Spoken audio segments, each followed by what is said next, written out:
I have to say, you guys rock. I mentioned at the beginning of this week about my book, Elisa, A Tale of Quantum Kisses. It's getting some great reviews, and I dropped the price to 99 cents for Kindle purchases in August, and a number of you have been buying it. So thank you. And hopefully some more good reviews will help me with my fall relaunch, which includes a new audiobook version. Your support is hugely appreciated. And if you haven't gotten a copy yet, you can buy them on Amazon. Just search for Elisa, Elisa, and Jim Love, or you can go to elisabook.com. And again, thanks for your support. This is a hugely important project for me. My first fictional novel. And honestly, from the reviews we've been getting, I think you're going to enjoy it. And now, back to our regularly scheduled programming. Black Hat shows how even a calendar invite can hijack your AI assistant. Critical flaws in Broadcom chips expose Dell laptops to stealth backdoor attacks. Microsoft Exchange 0 days are being actively exploited. And a listener reports a Canadian domain registrar caught with an expired certificate. This is Cybersecurity Today. I'm your host, Jim Love. Think twice before asking your AI assistant to summarize your schedule, because it could lead to someone taking over your smart home. At Black Hat USA, researchers revealed how attackers could exploit Google Gemini and potentially other AI assistants using nothing more than a calendar invite. The attack uses a method called prompt injection, and it's as clever as it is dangerous. Here's how it works. Attackers embed hidden instructions inside something like a Google Calendar event. When Gemini scans and summarizes your schedule, it follows those prompts, no matter how malicious they are. In one example, researchers added a prompt to a calendar invite that told Gemini to email a specific person with a secret code exposing sensitive data without the user ever knowing.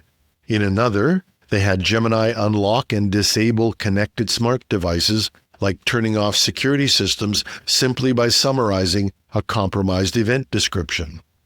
The attack was laid out in a paper presented at Black Cat this year titled Invitation is All You Need, where the researchers detailed 14 different prompt injection techniques. The danger is made worse by Gemini's integration with Gmail, Calendar, and Drive, which is something that both OpenAI and Perplexity are doing as well, and that routine access to personal data could make these attacks far more powerful. There's a link to the paper in the show notes. And this wasn't the only AI exploit revealed at Black Hat. Another team from Hidden Layer demonstrated a skeleton key attack, embedding a backdoor into a deployed AI model that made it misclassify weapons as safe objects, all while passing normal system checks.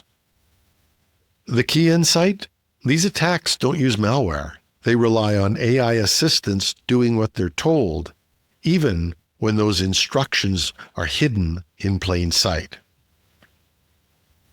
Tens of millions of Dell laptops, including some of the most trusted models used in government defense and cybersecurity, have been found vulnerable to deep firmware-level attacks thanks to 5 newly disclosed flaws in Broadcom chips.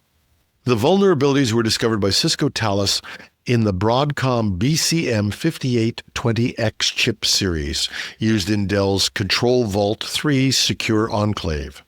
That's the hardware component responsible for protecting fingerprint data, passwords, and cryptographic secrets. It's meant to lock down access, but under the right conditions, researchers say it can be hijacked and permanently compromised. One of the flaws, tracked as CVE 2025-24919, allows a low-privileged user to interact with the Control Vault firmware through its Windows APIs. From there, it's possible to execute arbitrary code, extract encryption keys, and even plant a stealth backdoor, one that survives reboots and operates below the radar of the operating system. In a demonstration, Talos researcher Philippe Lorharet showed how an attacker could do exactly that. turning a secure login chip into a persistent foothold. In another example, he showed how someone with physical access could open a laptop, connect to the chip via USB, and tamper with the firmware directly, even in a locked system. And here's the really chilling part. If a system is set up to unlock via fingerprint, the attacker could reprogram the firmware to accept any fingerprint as valid, effectively bypassing biometric authentication altogether. Dell said it released patches for the affected systems in mid-June and disclosed the flaws in a security advisory, DSA 2025-053.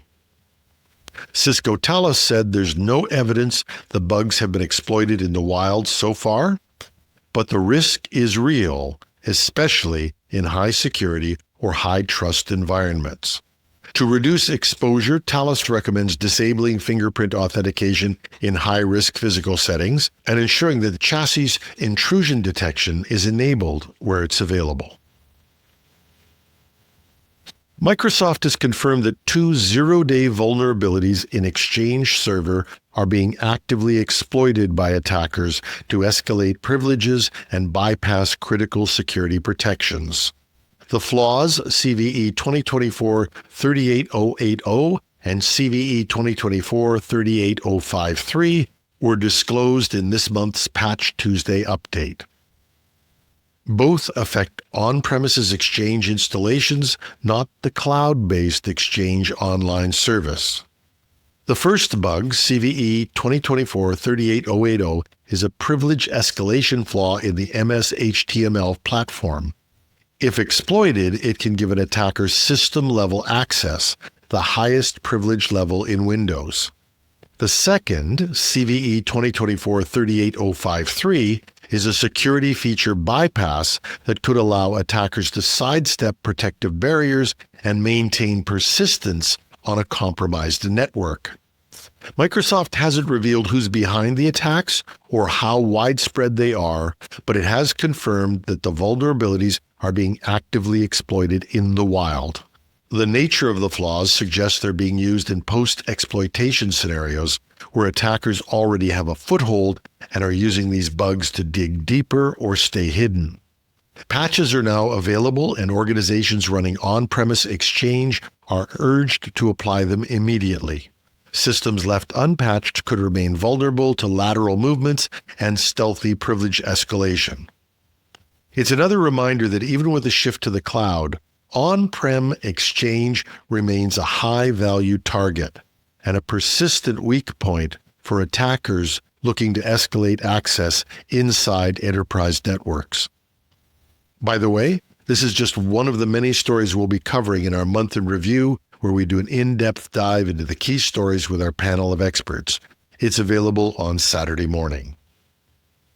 And finally, we got an email from a listener this week. He's a senior IT executive who has worked closely with U.S. Homeland Security and, in his words, is a frequent and loyal listener to the show. He wrote in to share something he described as funny and ironically disturbing. After receiving a renewal notice from CanadianDomain.ca, which is a domain name registrar accredited by the Canadian Internet Registration Authority, or CIRA, he verified the message and followed the secure link. But when he arrived at the site's renewal portal, he discovered something that shouldn't happen at any registrar, let alone at one certified to manage .ca domains. Their own security certificate had expired. In his words, the crux of the error message was, Peer's certificate has expired. Not only that, both HTTP strict transport security and public key pinning were disabled. In short, anyone, including bad actors, would see the site wasn't properly secured. He added, I won't provide the rest of the digital thumbprint. That would make me as clueless as their web development team. And he pointed out what many U.S. security professionals often tell him. Canadian IT regulation and cyber hygiene still have a long way to go. Now, to be clear, an expired certificate doesn't mean a breach, but it opens the door. Without an up-to-date certificate, encrypted traffic can't be guaranteed, man-in-the-middle attacks become more viable, users may ignore browser warnings out of habit, and it's an open invitation for phishing copycats to move in. Now, this wasn't a phishing attempt. It was a legitimate message from a real registrar to a cybersecurity savvy customer. And that is what makes it so worrying.